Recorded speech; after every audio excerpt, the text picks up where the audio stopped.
My belongings were packed on the porch with a note, "Thanks for everything, but we need the space." I read it twice. Then called my lawyer. "Ma, just take your junk and go. We need the space for the nursery. You're not contributing anyway." That was what she said. No hesitation, no shame.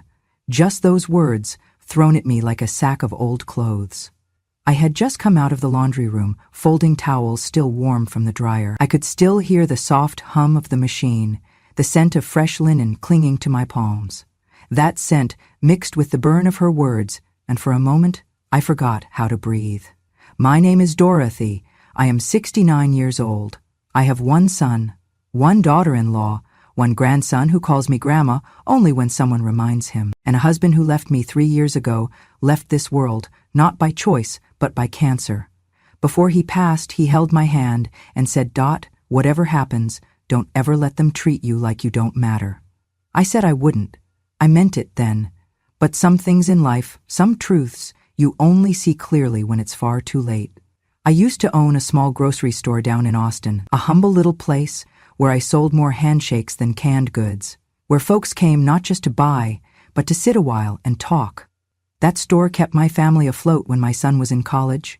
It was how we survived my husband's illness, and it was mine. 4 years ago, I sold it. My son had come to me, tired, anxious, shoulders heavy with bills and a failing job. His wife had lost hers too. They were drowning in debt. Their house was in bad shape, barely livable for a child, let alone a growing family. So I did what any mother would do. I sold the store. I gave him nearly everything, every check, every bond, every dollar I had saved for my retirement, my golden years. He said thank you, she didn't. I moved into their guest room, not that I asked to. They said it was temporary, just until things got better, just until they got back on their feet, just until became 4 years. In those years, I cooked every meal, cleaned every floor, picked up their boy from school, nursed his fever when they had Zoom meetings, washed every bib, paid for more than a few grocery runs, not that they noticed. And still, I was never a part of the home. I remember one afternoon, I was making my late husband's beef stew recipe. My fingers still knew how to chop the carrots just right, how to stir the pot without letting it burn. I was humming when she walked in, nose scrunched like I had spilled sewage on the stove. "It smells like arthritis cream in here," she muttered, not even looking at me. She didn't like old people food, said it lingered in the curtains, started lighting scented candles around the kitchen like I was a contagion. Lavender, eucalyptus, things that burned my eyes but not hers. I said nothing. Then there was the time her friends came over.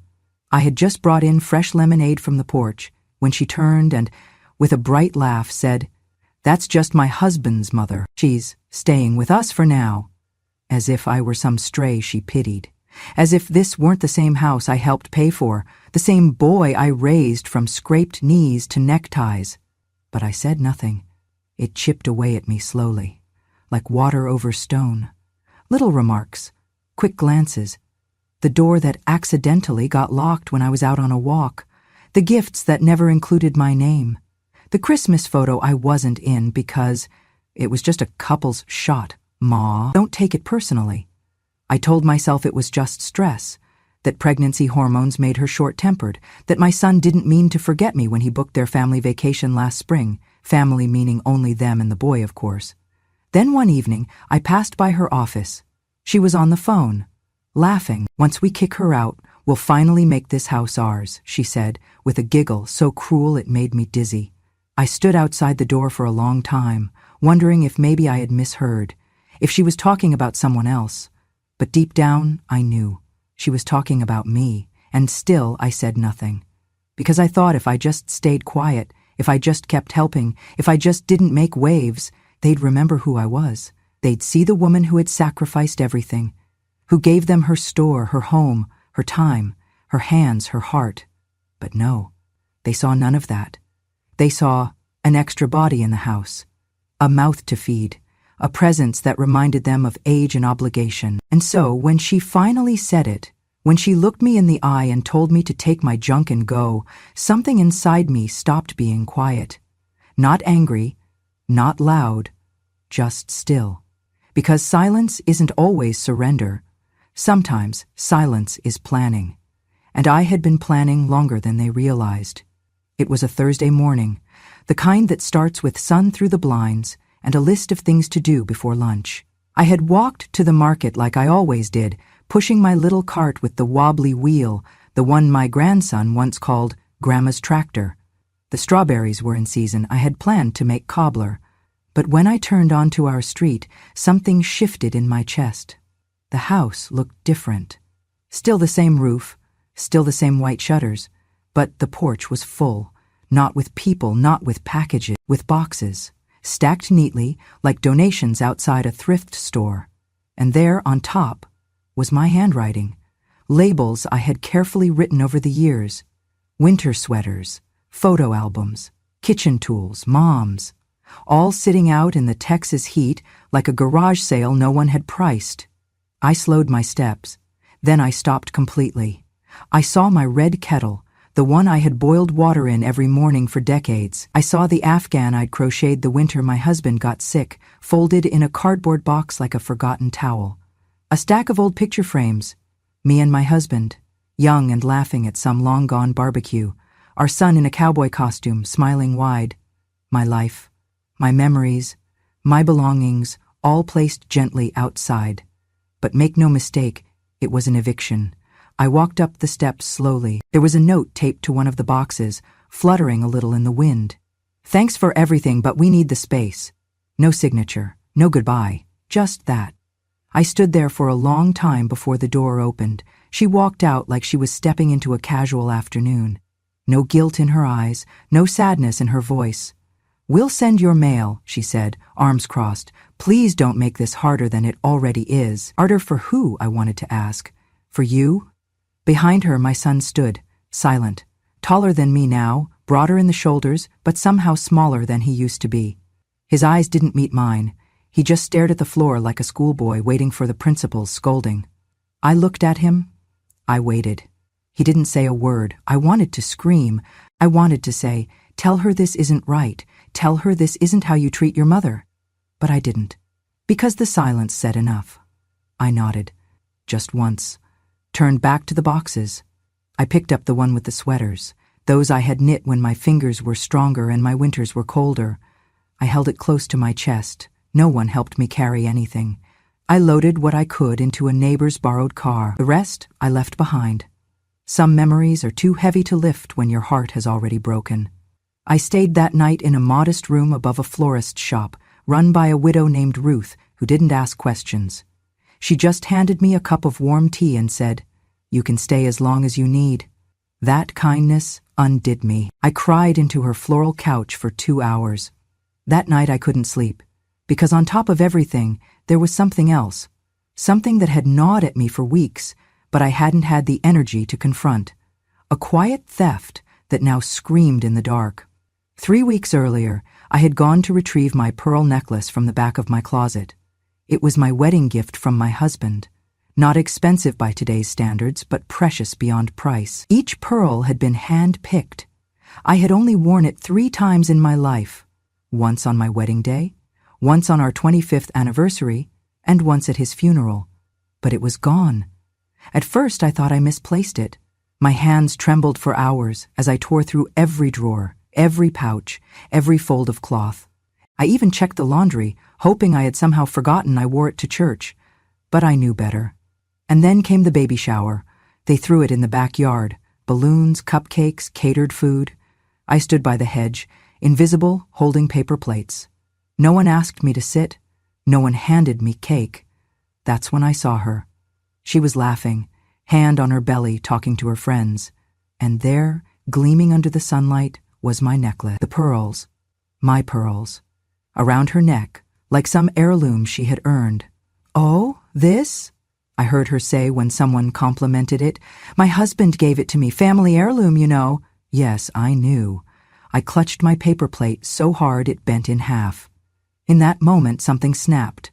Not like a firecracker, but like an old branch, dried out from years of storms.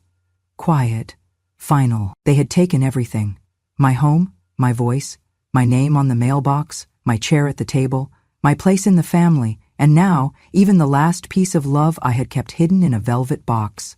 That night, I opened my notebook, the one I had kept since 1982. I flipped through the pages. Receipts, deposits, copies of mortgage payments I had made when they were behind, notarized documents from the house's first remodel, where my name stood at the top of every page, a letter my husband wrote the year before he died in shaky penmanship. If anything happens to me, remember, Dot built this house. It's hers. I placed it all into a folder. Then I looked at my phone. I hadn't called him in years, but I knew the number by heart. When he answered, I didn't need to explain. "Tom," I said, my voice steady. "It's time." I did not slam the door when I left.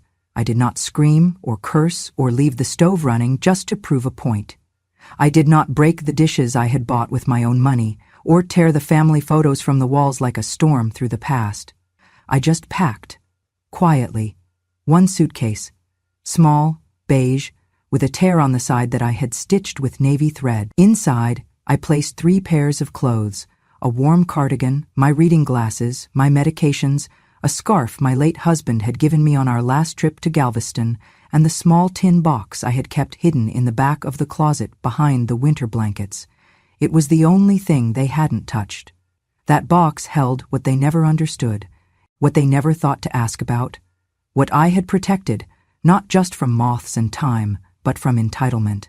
Inside were 2 things. First, a stack of photos, bound with twine, yellowed at the edges, some curling from the humidity, but still intact. Our wedding day, 1969, my husband in his only suit, me in a borrowed dress, smiling like fools who thought love could outlast gravity. Then the birth of our son, him learning to walk. Christmases, where the tree was small but the joy was enormous. And somewhere in the middle, photos of the grocery store we built from nothing. I kept them all.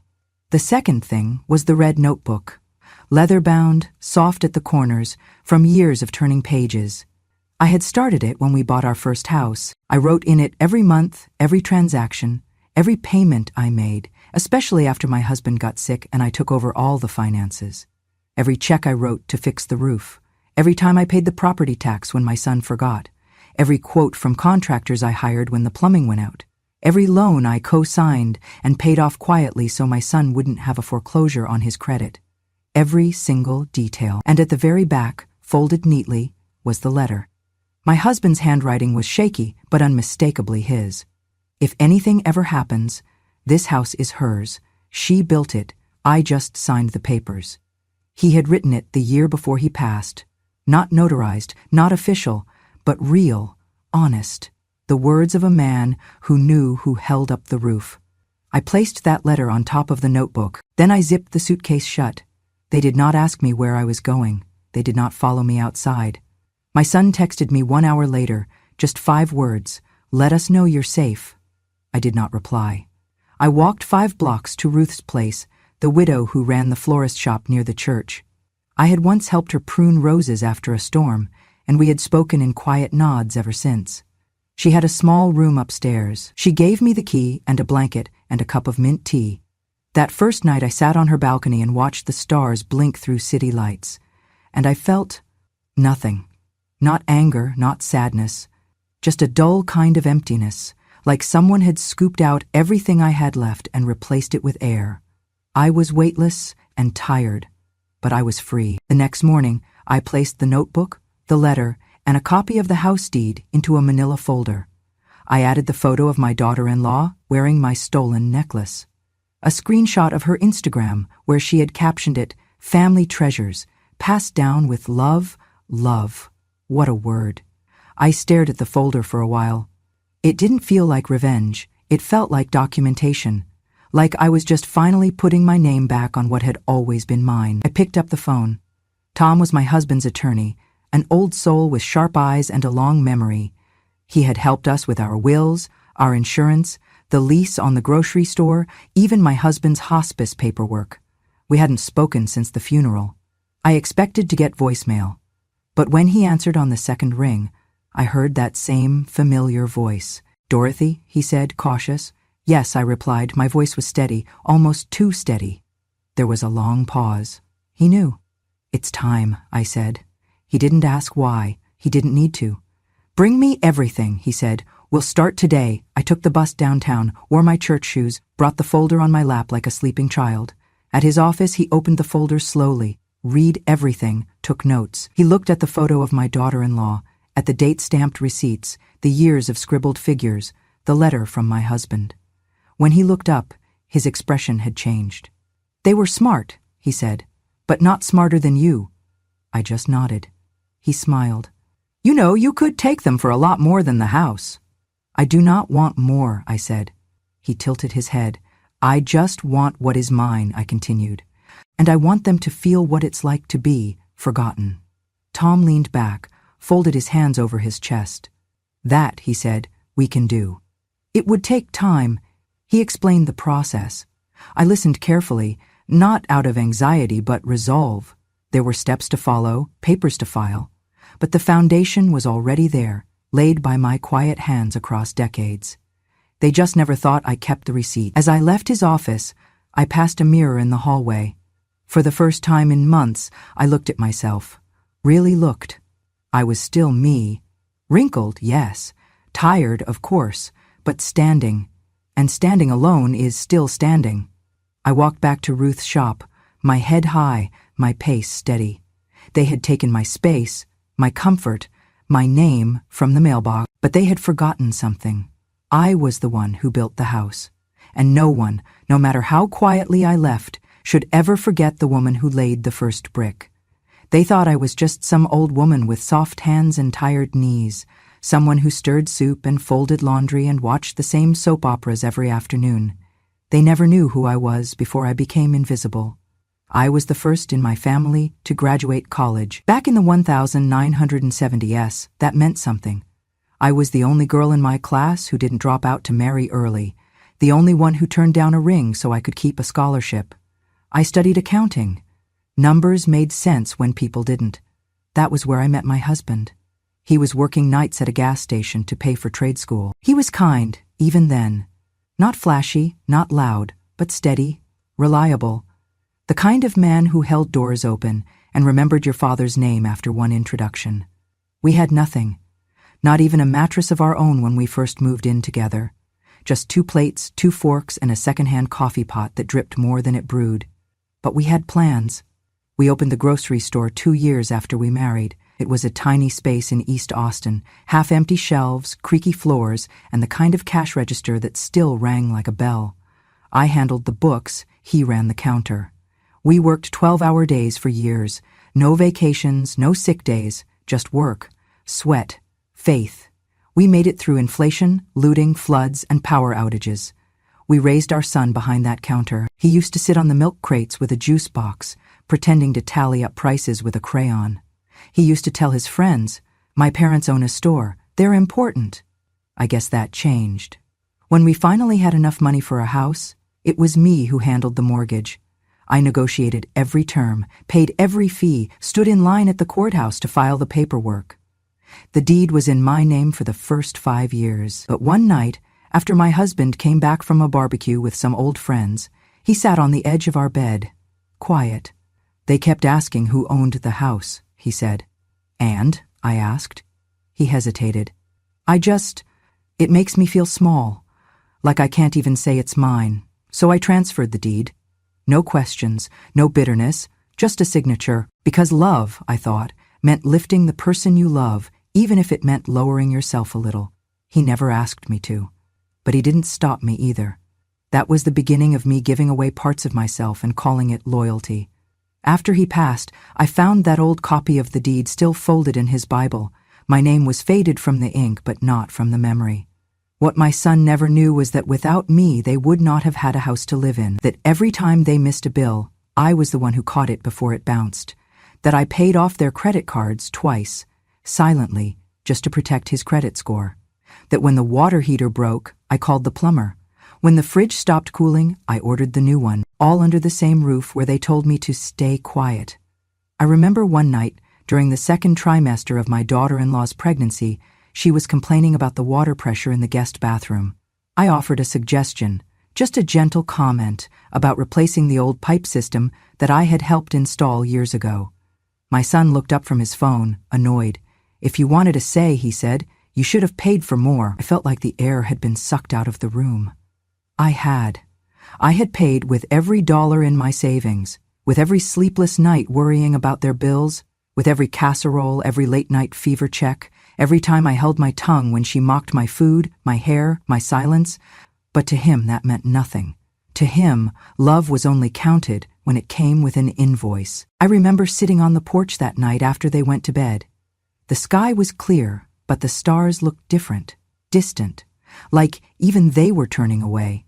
I thought of all the women in my family who never got to be old, who never got to tell their stories.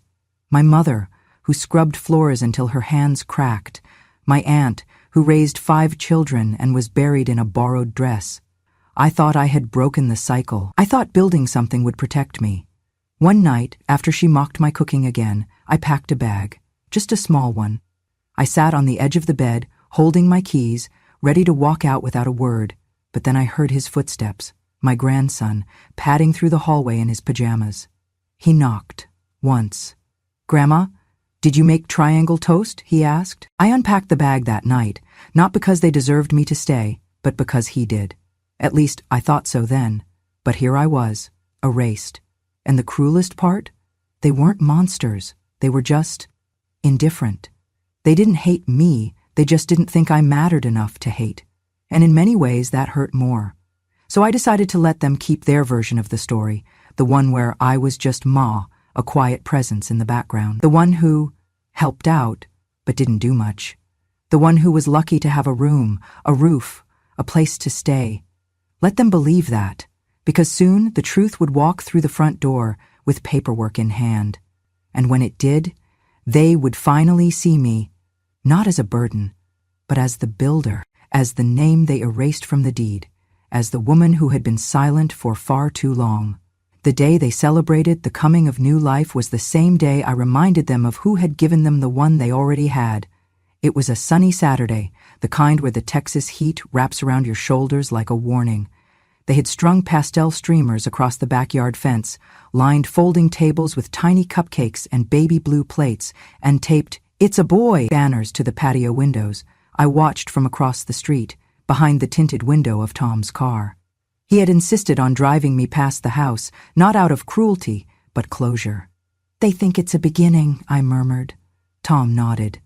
"It is, just not the one they expected." At exactly 2:15 p.m., his assistant walked up the front path in a pressed gray suit, holding a thick envelope in one hand and a small box in the other. I watched as she rang the doorbell and waited. It was my daughter-in-law who answered. She was dressed in pink satin and pearls, my pearls, looking every bit the hostess she always wanted to be. She smiled out of habit, not recognition. But the moment the assistant handed her the envelope, her face shifted, from confusion to suspicion to fear. She didn't open it right away. She just held it like it might explode. Then the assistant pointed at the box and said something. I couldn't hear the words, but I knew what they were. Inventory.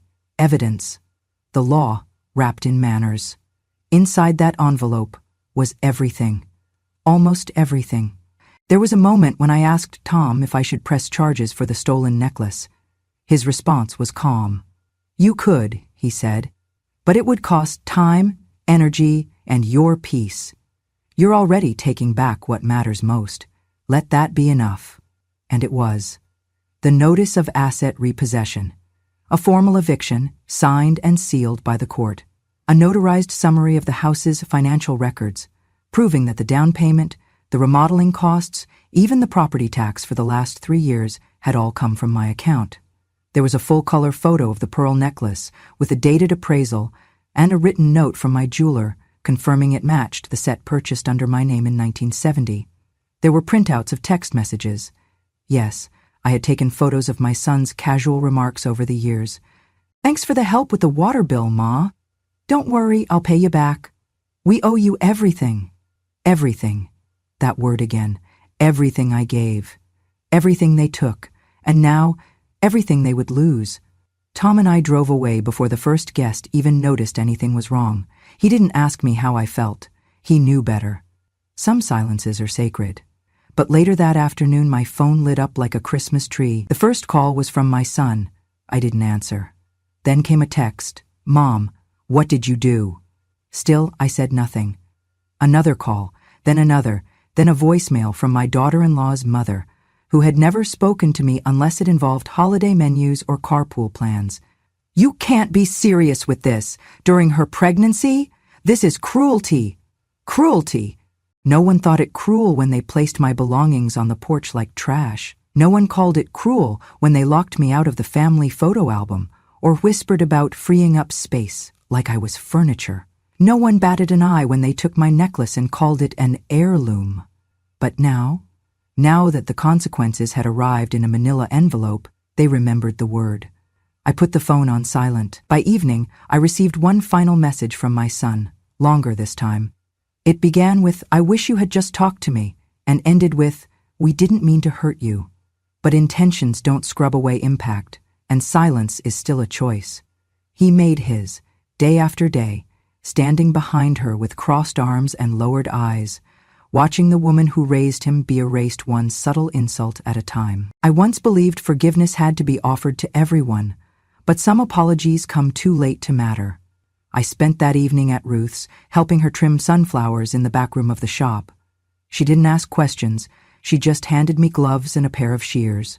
It was the first time in months that my hands felt useful for something that didn't end in someone else's thankless belly. Later that night, while sipping chamomile tea in her kitchen, I turned my phone back on and opened the photo Tom had sent me.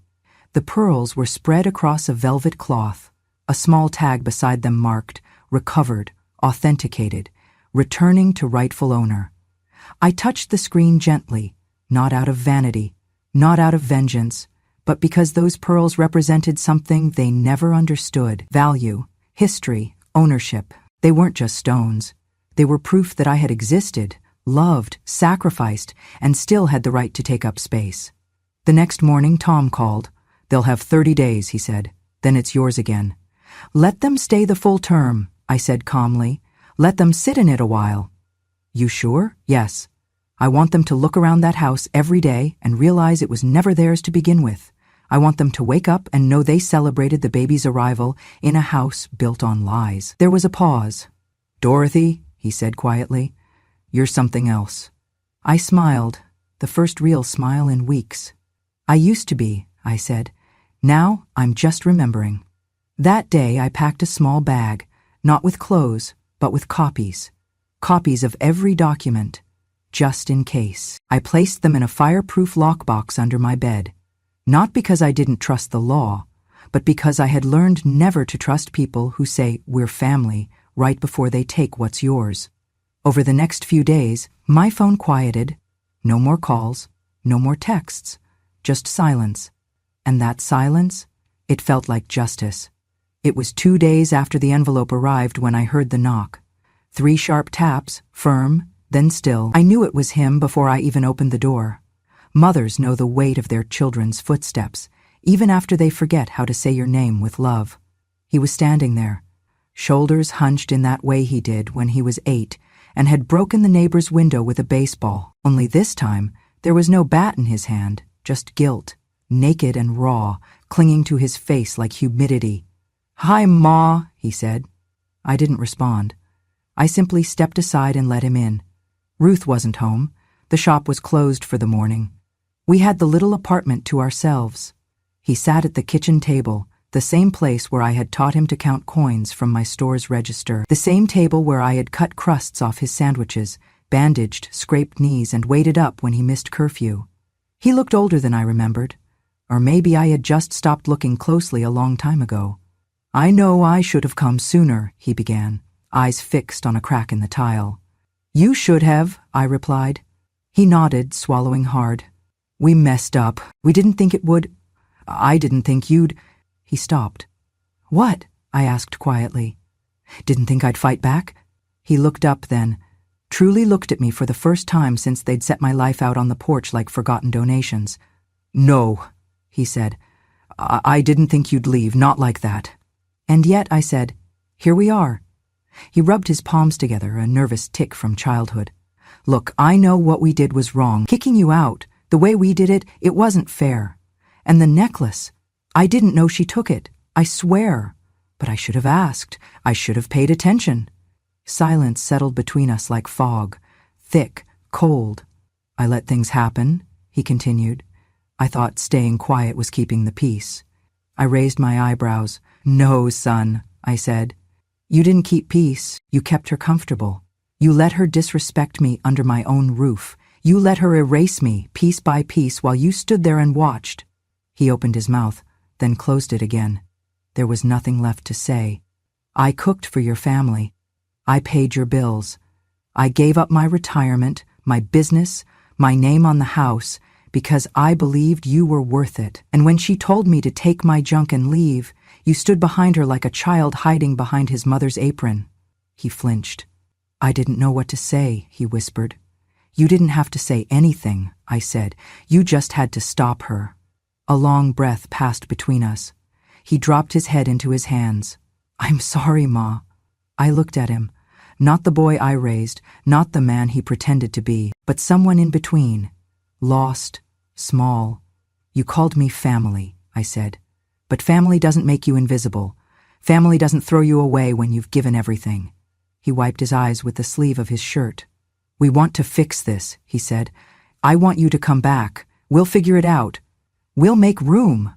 No, I said, firm, calm. I don't want a room, I continued. I want respect.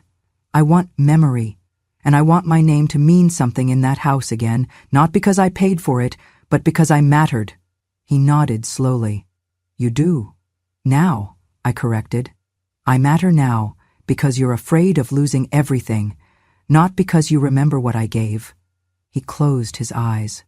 Then, gently, he reached across the table, not to hold my hand, but to place a folded piece of paper down. It was a drawing, crayon and glitter bent at the corners, my grandson's handwriting scrawled across the top, To Grandma, I miss you.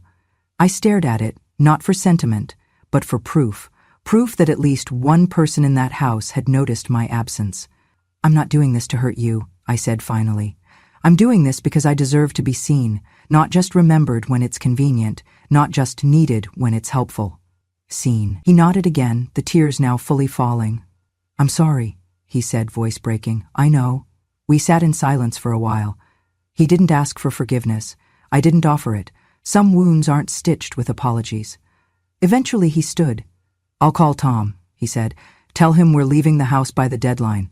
Good, I said. He paused at the door. Ma, he said softly, if it matters. I do love you, I nodded. It matters, but it's not enough. He left, and I exhaled for the first time in weeks. There were no hugs, no dramatic goodbyes, no swelling music or last-minute revelations. Just truth. Cold, clean, final. I did not weep after he left. I did not feel victorious. I did not even feel satisfied. But I felt something better. Balanced. Like the scales had finally tipped back to where they belonged. It took 31 days for the house to be legally mine again, 32 to list it, 35 to accept an offer twice the price we paid. That porch, where they left my things like trash, became the front cover of the real estate brochure. Charming remodeled home in the heart of Texas, the agent called it. They never mentioned the hands that paid for every nail, every tile, every drop of sweat in the drywall. But I knew, and that was enough. The buyers were a young couple, newlyweds. She called me ma'am and asked if the gardenia bushes would stay. He noticed the little notches on the hallway trim and asked, were these from your grandkids growing up? I just smiled. Something like that, I said. The day they moved in, I stood across the street with a manila envelope in hand. Not legal papers, not proof of ownership. Just a letter, folded twice, and a little gift bag for the wife. Inside, a dish towel embroidered with Welcome Home, hand-stitched by me 30 years ago. I had intended it for my daughter-in-law. Funny how things change. I didn't linger. I didn't want to haunt the place like a bitter ghost. I had given enough of myself to that house. It was time to begin again. With the proceeds from the sale, I did something no one expected. I invested in the same small grocery chain that had grown from the tiny store my husband and I built decades ago. It had become a franchise now, still family-run, though not by mine. I called the new owner, a young woman named Camille, who had bought the name rights and preserved the recipes. I told her who I was. She gasped, then whispered, "You're that Dorothy?" I laughed. "The one who used to price apples by hand, yes." We met for coffee the next day. She asked me 1,000 questions, I answered them all, and by the end of the week I had a seat on her advisory board and shares to my name. Not bad for a woman who was kicked out for needing space, I told Tom over the phone. "You're not just getting space," he said, "you're taking back legacy." Exactly. I found a penthouse in the city, not huge, but bright, a balcony with room for morning tea, and the cactus I had kept alive for years, the one my husband gave me on our anniversary. "Like us," he said, "tough, quiet, and hard to kill. It had bloomed once. The year after he died, I placed it near the window, and for the first time in a long time, I didn't feel lonely, just whole. I spent the mornings listening to the city wake up, people rushing below with coffee cups and tangled earbuds. I watched them with quiet amusement, sipping tea from a cup older than some of their shoes. In the afternoons, I walked to the bookstore down the block. The clerk, a boy with chipped nail polish and nervous energy, learned my name by the third visit. "Miss Dorothy, the memoir section's over there again," he'd say, like it was a secret. I liked him. He reminded me that the world was still young, even if I wasn't. But there was one thing left undone, one small thread that tugged at my heart in the quiet hours just before sleep. My grandson. He had not called, not written. I didn't expect him to. Children learn silence from the grown-ups around them, and if his parents had taught him anything, it was that absence can sound like love when said politely enough. There was one moment I never told anyone about. A Tuesday afternoon, maybe a month before I left. He ran in from school, backpack half open, shoes untied. He looked up, beaming, and yelled, "Grandma!" before correcting himself. "Sorry, I meant Mom." His mother didn't flinch, just kept scrolling. But I felt it like a slap. Even his slip of the tongue had been trained out of him. That was the day I stopped baking his favorite cookies. But I remembered him. I remembered how he used to tug at my apron, asking for triangle toast, how he'd sit in my lap, tracing the veins on my hands, whispering, "You're like a mess." So I made him something. Not a grand gesture, not a lecture, a photo book. I spent hours printing old pictures, scanning them, choosing the ones where we smiled the most, even if the years after had stolen those smiles. I added captions, in my handwriting, beneath each one: "Your father's first bike ride," "The store before the storm," "You, age 3, with jelly on your chin." On the last page, I taped a note. Just one sentence. "If you ever read this, know that Grandma didn't leave, she just kept living." I wrapped the book in brown paper and tied it with string. I mailed it with no return address, just a sticker that said, "For when you're ready," and I let it go. That was the final gift I gave, not to them, but to myself. The gift of freedom is not just walking away, it's choosing what to carry. And I chose not to carry bitterness. Not because they didn't deserve it, but because I deserved peace more. Some people want closure. Others want revenge. Me, I just wanted room to breathe. And now, with my cactus, my city view, my name on a business I helped build, and silence that no longer hurts, I finally had it. Space. Mine. Earned. The house did not sit empty for long. I could have sold it outright, but I chose not to. There was something poetic about keeping the deed in my name, a quiet kind of justice, inked in patience. Instead, I found tenants.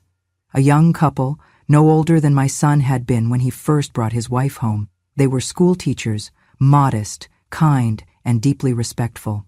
During the walk-through, the husband noticed the hooks by the back door and smiled. "Perfect for my mother's gardening hats," he said. I paused. "She lives with you?" I asked gently. "Oh, yes," the wife answered without hesitation. "She's been with us since my father passed. She helps with dinner, takes care of the kids when we're both working. We'd be lost without her."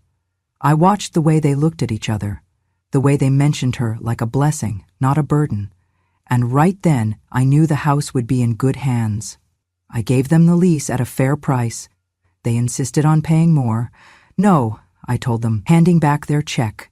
Just promise me you'll treat every room like it remembers something. Because it does. That living room remembers the sound of a boy playing with wooden trains.